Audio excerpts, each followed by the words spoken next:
ছাত্র শিবির, ছাত্র আন্দোলন, সকল শ্রেণীর পেশার মানুষ এখানে অংশগ্রহণ করেছে। এই পর্যায়ে আপনাদের মধ্যে বক্তব্য রাখবেন বৈষম্য বিরোধী ছাত্র আন্দোলনের অন্যতম সদস্য রোমান।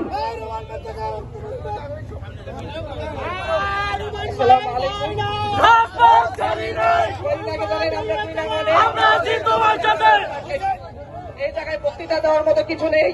এখানে হচ্ছে তাল্লুকে মসজিদ চরে ওই জায়গায় মানুষের ঘর দুয়ার ভেঙে নিয়ে যাচ্ছে। আমলিগ সরকার থাকা অবস্থায় এই ব্যবসা চলতো, কিন্তু আমলিগ নেই। ঠিক আছে, তো এই ব্যবসা কারা চলায়? এই ব্যবসা কারা চলায়? ঠিক আছে, এটা আমরা দেখবো। অবৈধ ব্যবসা যারা করবে, বেড়েজারের ব্যবসা যারা করবে, আমরা তাদেরকে রুখে দেবো সবাই একসাথে ইনশাল্লাহ।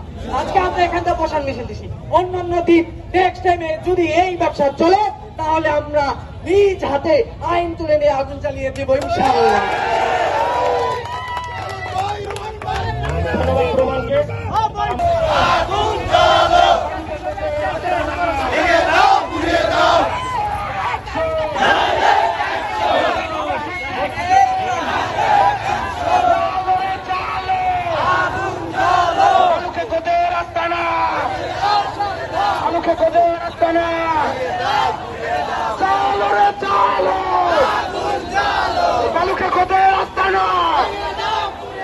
ভেঙে দাও, কুড়িয়ে দাও, অ্যাকশন।